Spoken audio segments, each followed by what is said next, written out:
Le 7 mai 2026, à Lomé, un commerçant togolais a été victime d'un braquage quelques instants après avoir effectué un retrait d'une importante somme d'argent à la Banque Atlantique du port.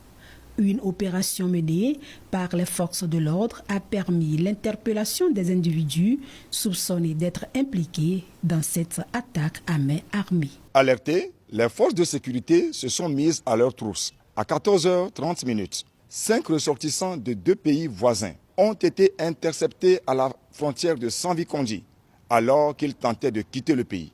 Fortement suspectés, ils seront interpellés. Il s'agit des nommés A. Chiboudem Isaac, 33 ans, et Jim Henry, 43 ans, T. Hélène, 48 ans, féminin, CH Fevor, 39 ans, tous de nationalité nigériane, ainsi que le nommé Mathias K. 26 ans, chauffeur de nationalité béninoise. La fouille au corps des susnommés, ainsi que la fouille du véhicule immatriculé RB 4757 AY qui les transportait, ont permis de découvrir les objets ci-après.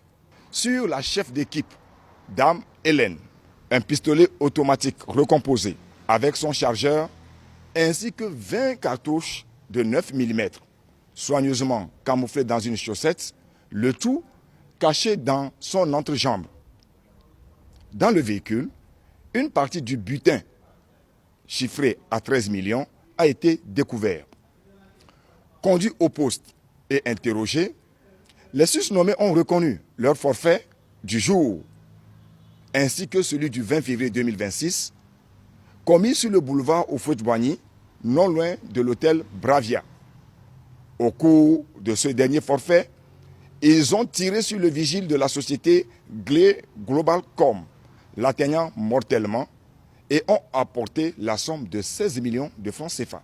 Lors de l'interpellation, le nommé Tinozo Fevor, victime de malaise, est décédé lors de son évacuation à l'hôpital. Selon les premiers éléments de l'enquête, les malfrats auraient soigneusement planifié leur opération avant de passer à l'acte, suivant leurs victimes et choisissant le moment le plus favorable pour agir. Entrés sur le territoire national 2 jours plus tôt, le 5, les malfrats se sont hébergés dans un appartement loué à Avepozo. Leur mode opératoire consiste à mettre l'un d'entre eux, en l'occurrence la dame, à l'intérieur des institutions bancaires où elle simule une opération, le temps de repérer les clients ayant effectué de gros retraits.